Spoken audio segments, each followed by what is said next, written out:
Ya baik Sobat Budaya RRI dimanapun Anda berada, tentu untuk di kesempatan kali ini kita bakal ngomongin banyak terkait dengan kekayaan budaya yang ada di Sumatera Selatan. Dan kita tahu Sumatera Selatan dengan 17 kabupaten kota yang sangat mewakili dengan ornamen souvenir dan juga termasuk dengan apa yang sering kita pakai, termasuk ada tancak yang sudah saya kenakan di sini dan juga ada gantik juga di sini yang sudah kami perlihatkan juga untuk Anda. Dan di kesempatan kali ini kita akan berbincang bersama kedua narasumber kita. Langsung saja kita sapa. Selamat siang semuanya. Sehat Ibu Dokter Dia? Alhamdulillah. Cik Dani juga sehat ya? Oke. Dan kita kenalan dulu nih supaya lebih kenal dengan pemirsa kita ya. Yang pertama narasumber kita yang sudah hadir untuk saat ini ada Dr. Insinyur Dia Kusuma Pratiwi MT. Ya. Sehat tadi Ibu ya? Waduh dengan apa namanya itu? Gantiknya itu yang sudah mewakili sekali nih. Ada empat birunya dan juga ada ornamen lainnya juga di situ ya. Tapi kita kenalan juga dengan ada Ki Agus Muhammad Dhani atau yang biasa dipanggil Cik Dhani ya. Cik Dhani ini merupakan pengrajin pernak-pernik souvenir dari kain songket. Kalau Bu Dia tadi ini sebagai pengamat budaya di Sumatera Selatan. Oke, baik. Nah, dengan yang tadi sudah saya sampaikan di awal, ini kita bakal ngomongin banyak terkait dengan tancak dan juga gantik. Mungkin kita ke Bu Dia dulu. Bu Dia ini kan aktif juga sebagai Ketua Umum Forum Pariwisata Budaya Sumatera Selatan, Bu ya. Kalau kekaitan ini kayaknya memang sudah sudah menjadi kegiatannya juga, Bu ya. Mengenai pengetahuan di sini kita pengen tahu kalau mengenai gantik dan juga tanjak ini, sejarahnya dulu mungkin. Kita ke sejarah tanjaknya dulu. Kalau tanjak ini menurut sejarahnya gimana nih? Tanjak itu sebenarnya sudah dipakai jauh dari tahun sebelum 1500-an Pak. Nah, awalnya itu dari Malaka, kemudian masuk ke dipakai oleh Kesultanan Palembang Darussalam. Pada tahun 1500-an itu dipakai oleh Sultan. Jadi yang terekam oleh sejarah itu bahwa Sultan Palembang memakai tanjak mulai dari 1500-an. Nah, kemudian ada lagi terekam oleh sejarah itu adalah sketsa ya. Kalau di sini sketsa pada saat perang, Pak, perang Palembang 1819. Kemudian ada Sawalan Sultan Mahmud Badarudin II tahun 1821. Ada perang Jati juga di Lahat itu tahun 1840. Kemudian ada perang Gunung Merakso di Lintang 1845, kemudian ada perang Mutir Alam Basma 1860. Nah, di dalam sejarahnya, di sketsanya yang terekam oleh sketsa itu laki-laki pakai tanjak gitu Pak. Jadi asalnya tanjak itu adalah ikat-ikat kepala.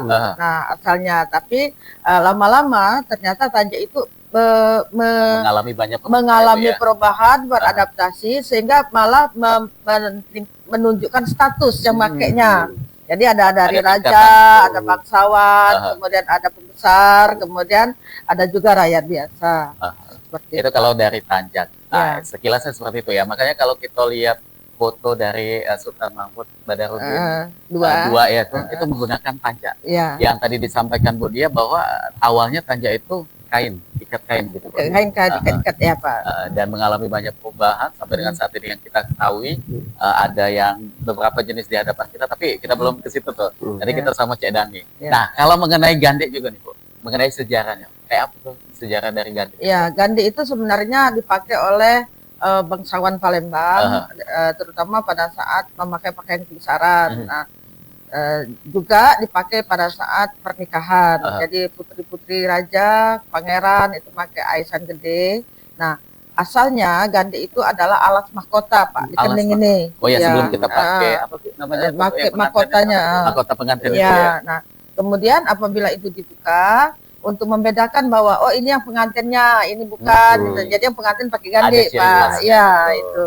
Tapi karena kita sekarang mempertahankan budaya, jadi gandik tetap dipakai juga oleh yang ibu-ibu yang sudah menikah, kemudian dipakai juga oleh generasi muda, terutama di dalam acara kebudayaan. Dan sampai dengan saat ini pun masih lestari juga ya Pak? Dilestarikan Pak, diusahakan untuk dilestarikan. Jadi kita dari Forwida sendiri sudah banyak melakukan pelatihan membuat gandik dan tanjak, Pak. Oke, Lestari tentu ada yang buat juga nih. Ya. 2025 kita gampang sekali apalagi di Palembang untuk mendapatkan tanjak, gandik ini kayaknya memang tempatnya ya. Nah, ada hubungan juga dengan Cek Dani ya. Cek Dani ini sebagai pengrajin atau pembuat? Pengrajinnya juga ya. Nah, kalau yang kita jingok tadi disampaikan bahwa oleh Bu Dia bahwa ini Lestari sampai 2025, artinya ada yang pengrajin dan juga pembuat di sini. Kita pengen tahu untuk gandik dan juga tanjak yang Cek Dani buat ini tentu dari masyarakat Palembang yang banyak untuk nyarinya atau ada juga masyarakat di luar Sumatera Selatan? Kalau untuk yang mencari tanjak ini ada juga dari luar Palembang. Oke. Seperti orang pernah kemarin datang orang dari Vietnam ke rumah datang langsung ke rumah. Di daerah mana tuh? Dia dari Vietnam langsung dia ke hotel dulu, dia cek di IG langsung ke rumah. 29 ilir ya? 27 ilir. Oh 27. Ya, jalan Dani ya. Ya, 27 ilir. Jadi nimbul pertanyaan dari mereka yang datang ke situ? Iya, dia mau nanyakan yang mana ciri khas adat Palembang atau yang souvenir untuk Palembang. Itu. Jadi dia lihatnya tanjak, oh ini yang dia senangnya. Oke. Jadi mereka lebih tertarik untuk mengetahui apa sih jenis-jenis tanjak kayak itu ya? Iya. Ada berapa jenisnya kayak itu. Nah, tapi kalau kita mengerucut lagi ke Bu Dokter Lia, kita pengen tahu jenis tanjak ini sebenarnya ada berapa itu, Bu?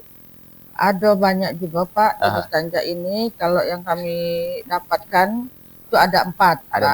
Ada jenis meler itu sudah dipakai sejak 1870. Jadi sudah lumayan lama ya, juga ya. Sudah lama, Pak. Itu dia bengkok di depannya, jadi ada bengkok seperti itu dipatahkan. Yang di ujung ini ya, Bu ya? Iya, dipatahkan. Itu kan ada yang jenis dipatahkan, itu biasanya dipakai oleh bangsawan, Pak. Bangsawan. Ya. Kemudian ada tanjak kepundang atau kapodang, itu mulai timbul 1900-an. Oke. Nah, itu biasanya dipakai agak tinggi dia ya, Pak Dani ya, tinggi. Nah, itu dipakai oleh bangsawan saja. Tapi pembesar misalnya ya, dan kebanyakan itu bukan di Palembang yang makainya, Pak, di daerah-daerah. Nah, kemudian ada juga namanya tanjak Melamumbang, Pak. Nah, itu yang pakai pejabat khusus biasanya. Oke. Satu lagi tanjak rantau ayau. Nah, itu dalam bentuk segitiga biasa, itu biasanya dipakai oleh rakyat biasa. Ada 4 macam. Termasuk yang saya pakai ini juga, Bu ya. Dengan rakyat biasa juga. Pak Ilham rakyat biasa. Nah, Cek Dani tadi kan disampaikan oleh Bu Dia bahwa ada 4 jenis tanjak. Tapi kalau yang dibikin di tempat Pak Dani ini ada berapa jenis nih? Kalau untuk pembuatan itu yang rekus yang paling banyak itu standarnya tanjak yang biasa. Oh, yang biasa termasuk. Tanjak yang biasa nih ya. Yang rantau tadi. Rantau ayau. Rantau ayau. Dipakai orang-orang biasa, standar, anak-anak mahasiswa, pejabat. Ini nih yang dipakainya. Cuman tidak untuk kemungkinan ada yang rekus juga membuat tanjak melel. Ada gitu juga.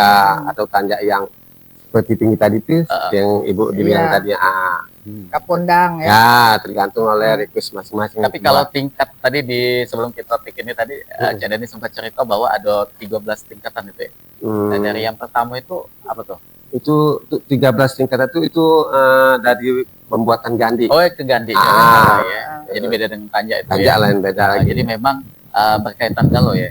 Tapi kalau untuk di khusus tempat Cek Dani memang pembuatannya lebih ke untuk masyarakat biasa yang kalau tanjak itu kan ada tingkatan seperti 4 item tadi. Itulah yang nomor 1 sama kayak kijing kalau di Palembang itu. Kijing itu tingkatan. Tingkatan dari kijing kayu itu.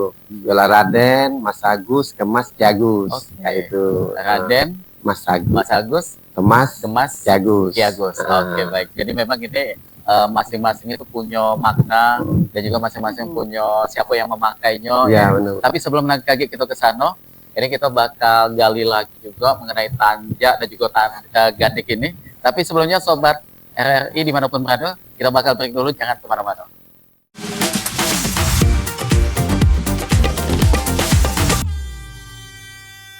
RRI Digital dengan tampilan baru, berbagai konten kolaborasi dari berbagai program nasional, termasuk siaran visual langsung, siaran radio langsung, daftar putar musik, podcast, berita video, dan berbagai fitur interaksi pengguna dalam permainan. Berbagai konten menarik seperti suka, komentar, dan berbagi, serta obrolan langsung dengan penyiar dan pengguna. Pesan langsung dan fasilitas obrolan pribadi antara pengguna aplikasi juga tersedia. RRI Digital tersedia di Google Store dan App Store. RRI Digital.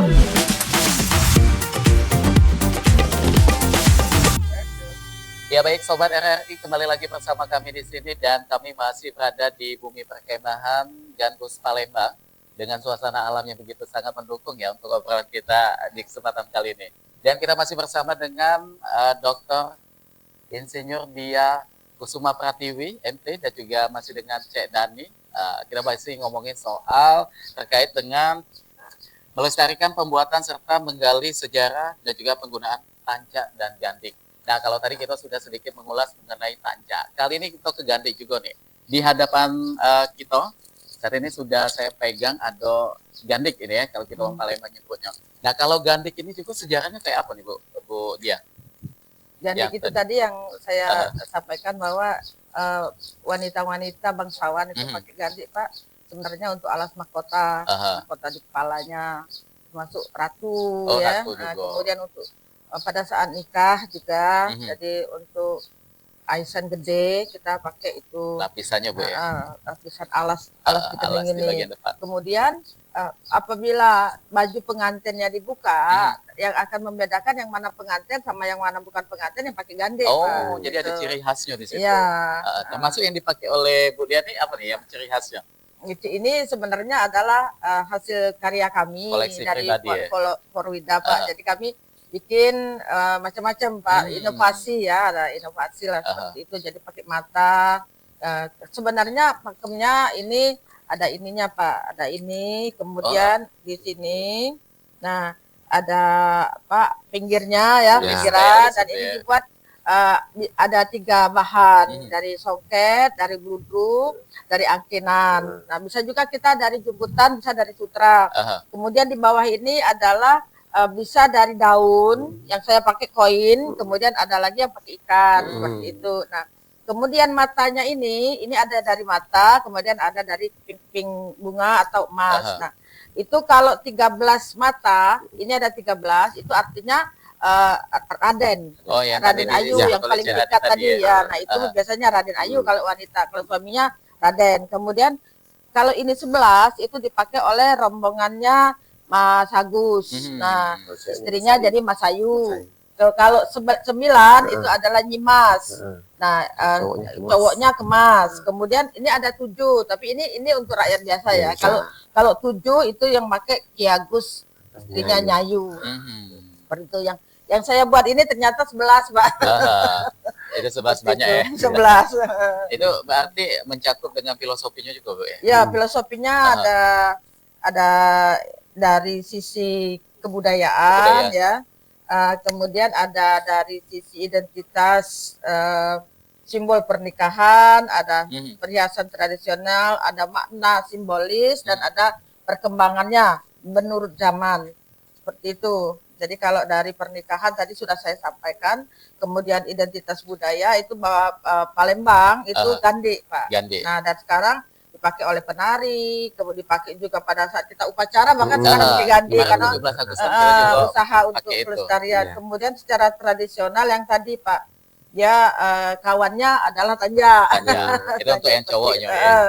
Seperti itu. Kemudian makna simbolis yang tadi bahwa merupakan wanita yang sudah menikah, tetapi tidak menutup kemungkinan bahwa remaja juga memakai. Tapi untuk momen-momen acara kebudayaan, kemudian menari, kemudian mengiring pengantin.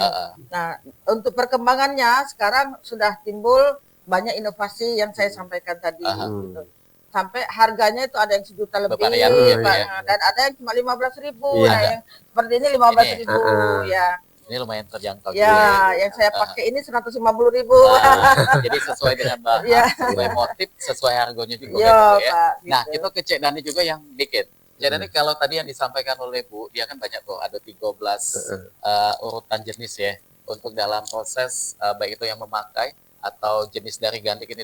Tempat Cek Dani untuk yang produknya itu paling sering produksi yang mana tuh?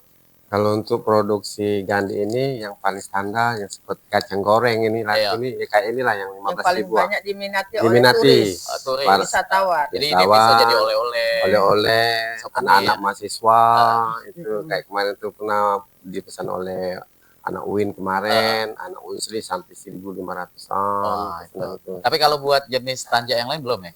Kalau tanjak ya seperti tadi. Tanjak apa? Gandik maksudnya?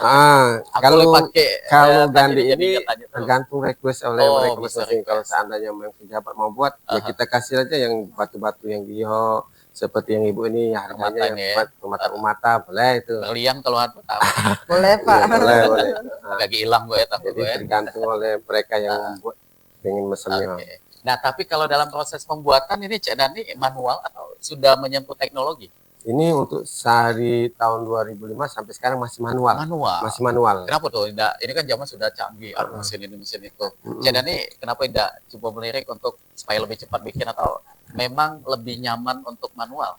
Kalau untuk manual ini lebih cepat malah ya? Lebih cepat, sama anak-anak remaja-remaja itu cepat tanggap itu untuk buat ini. Iya. Jadi bisa detail ini bahannya, ini lapisan awalnya gitu ya. Kayak kemarin itu ada dari anak mahasiswa L2 Dikti, kemarin belajar di rumah sampai 3 bulan. Wah, jadi banyak kunjungan juga. Banyak kunjungan anak-anak mahasiswa yang membuat ini skripsi sama di rumah juga. Nah, kalau untuk pemasaran jangan-jangan tanjak yang galak kita beli itu dan juga Gandhi yang galak kita beli itu punya Cik Dani ini jangan-jangan. Insyaallah. Biasanya tempat untuk menemukan ini di mana, Cik Dani? Kalau untuk tanjak ini itu sudah banyak menyebar di Palembang ini, ada di daerah seputaran Ramayana, di situ seputaran Tanggo Buntung, seputaran Pasar 16, daerah Gandus ini deket ini Sokwatila Akuan Besar. Itu juga kita ada, sama ada toko kita di landing pesawat bandara. Di bandara juga. Kerjasama. Jadi pastinya ada turis atau tamu yang luar datang pengen cari oleh-oleh atau souvenir Palembang mampir ke situ. Mampir gitu ya ada. Tapi kalau mengenai penggunaan Bu Diah, kita ke dokter dia lagi ya, kita pengen tahu untuk pakemnya kayak itu.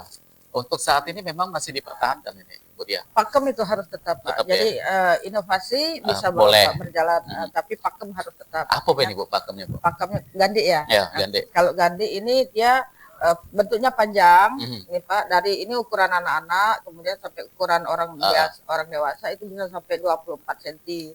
Nah, kemudian harus ada pinggiran, di tengah diisi, walaupun di tengah nanti bisa rame, bisa tidak rame, tapi dia diisi.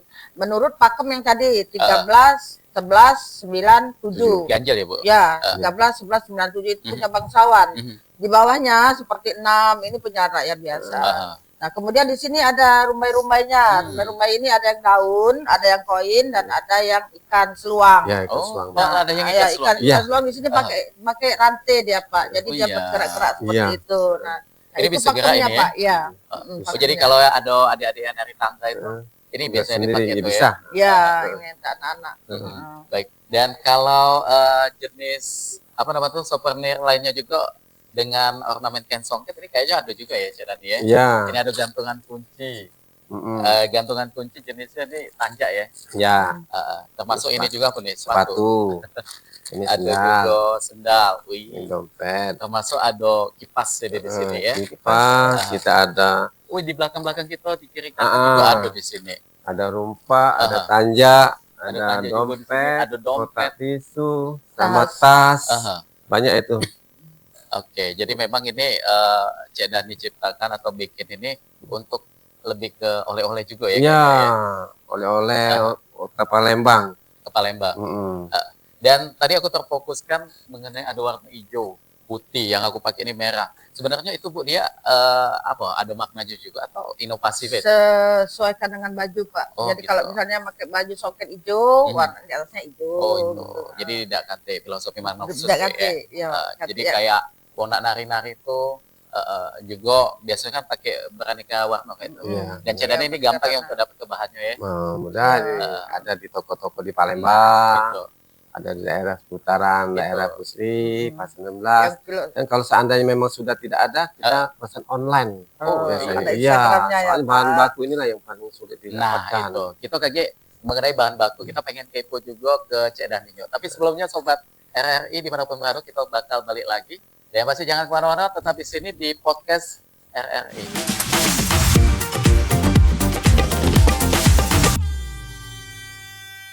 RRI Digital dengan tampilan baru, berbagai konten kolaborasi dari berbagai program nasional, termasuk siaran visual langsung, siaran radio langsung, daftar putar musik, podcast, berita video, dan berbagai fitur interaksi pengguna dalam permainan. Berbagai konten menarik seperti suka, komentar, dan berbagi, serta obrolan langsung dengan penyiar dan pengguna. Pesan langsung dan fasilitas obrolan pribadi antara pengguna aplikasi juga tersedia. RRI Digital tersedia di Google Store dan App Store. RRI Digital.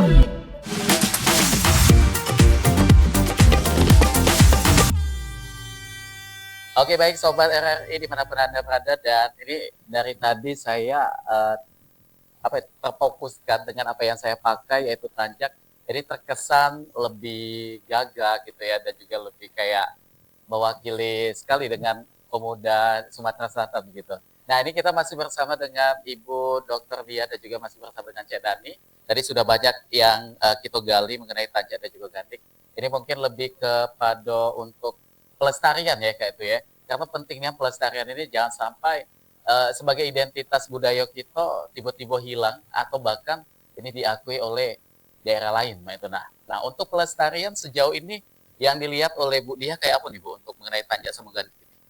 Baik, terima kasih Ilham. Memang kalau menurut pendapat saya, kita sekarang sudah sama-sama melestarikan. Jadi dari Dinas Kebudayaan juga, artinya dari pemerintah juga sudah ada. Artinya pada momen-momen resmi, bahkan upacara 17 itu gandik dipakai, gandik, tanjak dipakai. Jadi seperti itu. Kemudian kita juga ada usaha untuk pelatihan-pelatihan ke generasi muda dengan masyarakat umum, sehingga selain menjadi tugas kita, melaksanakan tugas kita untuk melestarikan, tapi juga bisa menjadi mata pencaharian dari kawan-kawan yang lain. Nah, tetapi menurut pendapat saya bukan cuma hanya itu Pak, tetapi makna di balik itu yang harus kita mengetahui. Ya, jadi sebaiknya juga ada semacam ceramah atau apa begitu kepada anak-anak SMA bahwa tanjak itu ada berapa macam. Kalau dipatahkan itu artinya dia raden, sultan ya. Harus mengetahui ya. Harus tahu. Jadi jangan dikacau balaukan seperti itu ya. Jadi ada pakem-pakem yang tidak boleh dikacau balaukan. Nah, seperti itu. Kemudian kapan kita pakai tanjak, kapan kita pakai gandik ya. Kemudian gandik itu bahwa ada matanya yang 13 itu untuk rombongannya keluarga raja-raja. Kemudian mata 11 itu keluarganya Mas Agus ya, Mas Ayu. Kemudian mata 9 itu Kemas, Nyimas ya. Kemudian mata 7 itu adalah Nyayu. Nah, itu harus tahu artinya. Jadi jangan sampai ketika ditanya oleh masyarakat jangan sampai bengong gitu, rombongan bangsawan itu sendiri lupa, karena itu merupakan identitas Pak. Nah, juga sebenarnya ada lagi ikat di belakang itu. Ikat kiri misalnya dia adalah pedagang, ikat kanan adalah nelayan, itu juga ada identitas Pak. Jadi kita bukan cuma melaksanakan, kita melakukan pelatihan gandik, melakukan pelatihan tanjak, tapi apa makna di balik itu harus tahu. Itu pakemnya itu harus tahu. Jadi kita sambil menikmati sejarah dan kebudayaan, sambil kita melaksanakan berbagai usaha untuk melestarikan. Termasuk usaha yang dilakukan oleh teman-teman budayawan gitu ya di Palembang ya. Nah, ini kalau dari sisi bisnis mungkin Cek Dani kan ini menjual gitu. Untuk pelestarian ini bisa dilihat dengan banyaknya antusias pembeli. Sejauh ini yang dijinggung oleh Cek Dani, pembeli dari gandik dan juga tanjak ini meningkat. Ya, alhamdulillah dari kita pembuatan ini dari tahun 2005. 20 tahun yang lalu. 20 tahun yang lalu setelah lisen dari tempat gawean, kita melihat dari keluarga dari wong rumah, kena balik dari tangga Bontong Suros itu, jadi adik beradik, ibu, nyai seluruh itu pembuatannya dari souvenir, dari yang nenun, dari buat souvenir. Jadi Dari situ terpikirkan, apa tidak kita langsung lestarikan saja. Jadi saya teruskan dari 2005 sampai sekarang. Untuk yang bahan-bahan yang ini kita dapatnya kan dari Palembang sinilah, kalau tidak ada di online.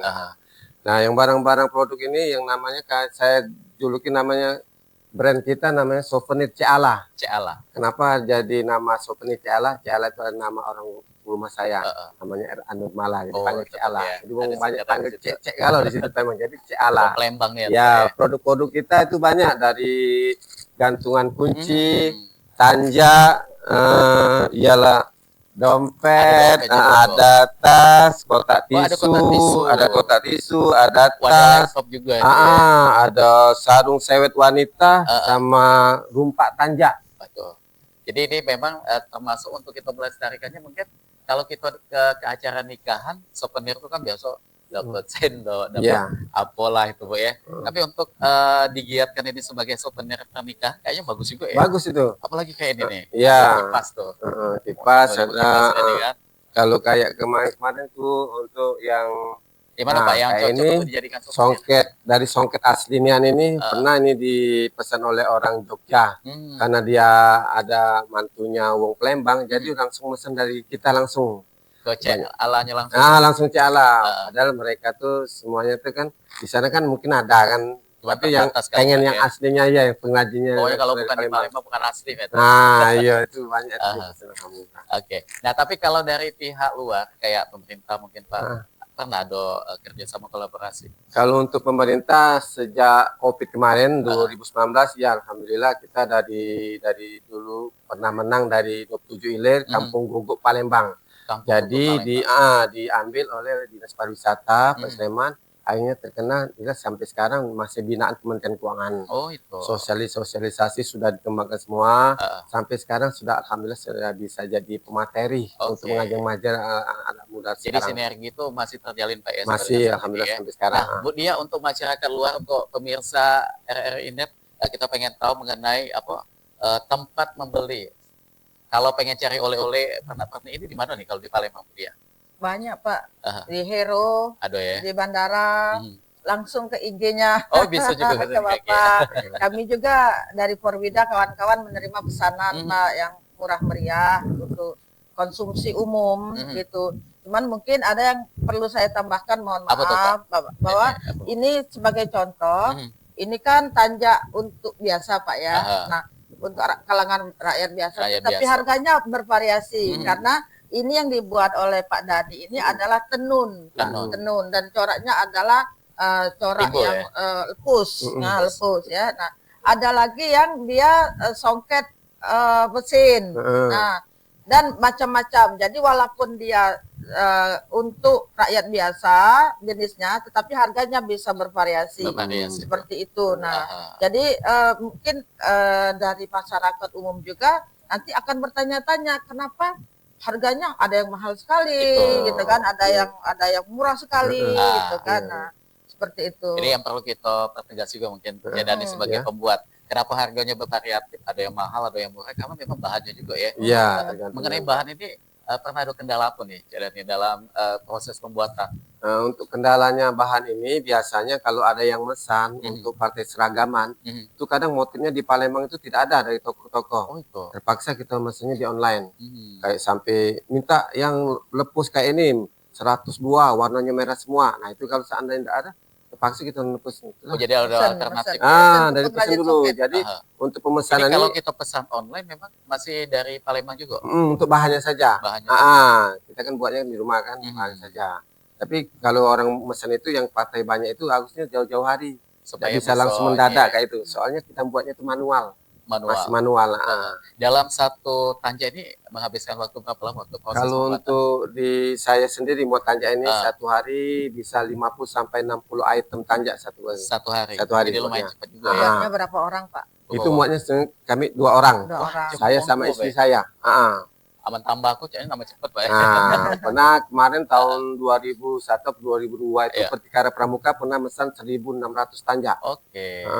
Dalam waktu sekitar hampir setengah bulan lebih lah. Itu diajak semua itu dari kakak ipar, adik ipar. Soalnya untuk nekel berdua tidak sanggup ya. Karena semakin banyak orderan, makin banyak. Jadi untuk kedepannya saya itu pengen ngajar untuk pelatihan-pelatihan masyarakat luas, anak-anak muda sekarang. Kalau seandainya mereka sudah diajarkan, mereka bisa. Jadi kalau seandainya ada pemesanan banyak, saya bisa langsung kontak mereka semua. Jadi ini bisa menjadi peluang juga, Pak. Peluang pekerjaan. Oke, baik. Dari Bu Dia dan juga Cek Deni sebenarnya banyak juga yang pengen kita gali lagi, tapi tidak terasa waktu kita udah di penghujung juga ini ya. Nah, sebagai bentuk apa ya harapan mungkin dari kacamata sebagai seorang budayawan dan juga sebagai seorang penggiat dari pembuatan gading dan juga tanjak, masing-masing pasti ada yang pengen disampaikan sama pemirsa kita. Dari Bu Dokter Dia dulu, silakan. Ya, jadi yang akan melestarikan budaya kita itu kita sendiri, Pak. Jadi orang Sumatera Selatan, orang Palembang, kenapa saya sebut Sumatera Selatan karena di Oki juga ada tanjak. Ada. Walaupun beda tanjaknya, Pak ya. Beda lagi. Beda. Kemudian misalnya di Lahat ada tanjak, Pagaralam ada tanjak. Jadi yang melestarikannya adalah kita sendiri. Oleh karena itu marilah kita bersama-sama mencintai budaya kita. Dan selain itu bukan cuma mencintai secara membabi buta, tapi kita juga harus mempelajari juga makna filosofi dari masing-masing ini. Oleh karena itu kita para budayawan dan juga pemerintah, sinergi dengan pemerintah, sinergi dengan sekolah-sekolah, kepala sekolah, dan juga untuk mahasiswa itu kita sama-sama bergerak dan sama-sama untuk lebih meningkatkan lagi kecintaan dan aksi untuk kita melestarikan budaya kita. Dalam hal ini adalah tanjak dan gandhi. Oke, luar biasa sekali. Kalau tambahan dari Cek Dani apa tuh? Kalau tambahan dari saya mengharapkan kepada seluruh pemerintahan adanya pojokan untuk souvenir Ciala. Sekarang ini masih ada di Kementerian Keuangan, pojokan, di Kriya Sriwijaya, sama di tempat yang lain-lain. Saya inginnya tuh di seluruh pemerintahan itu ada pojok-pojokan, ada menjual tanjak souvenir. Jadi lebih dekat. Kalau seandainya pemerintahan yang pengen beli, ada pojokan pengajar itu aja. Oke, baik. Mudah-mudahan yang tadi disampaikan oleh Bu Dia dan juga Cek Dani ini akan menjadi suatu hal yang terwujud ya. Dan juga ini merupakan tanggung jawab kita sama-sama dalam untuk menjaga, melestarikan dan juga karena ini merupakan salah satu identitas budaya kita di Sumatera Selatan. Ya baik Sobat Podcast RRI dimanapun Anda berada, dan tanpa terasa kita sudah ada di penghujung perjumpaan. Terima kasih sekali lagi untuk Bu Dia dan juga Cek Deni ya. Mudah-mudahan tadi harapannya bisa terwujud dan ini menjadi suatu tanggung jawab kita bersama untuk menjaga dan juga melestarikan identitas budaya kita di Sumatera Selatan. Akhirnya kami bertiga pamit. Wassalamualaikum warahmatullahi wabarakatuh.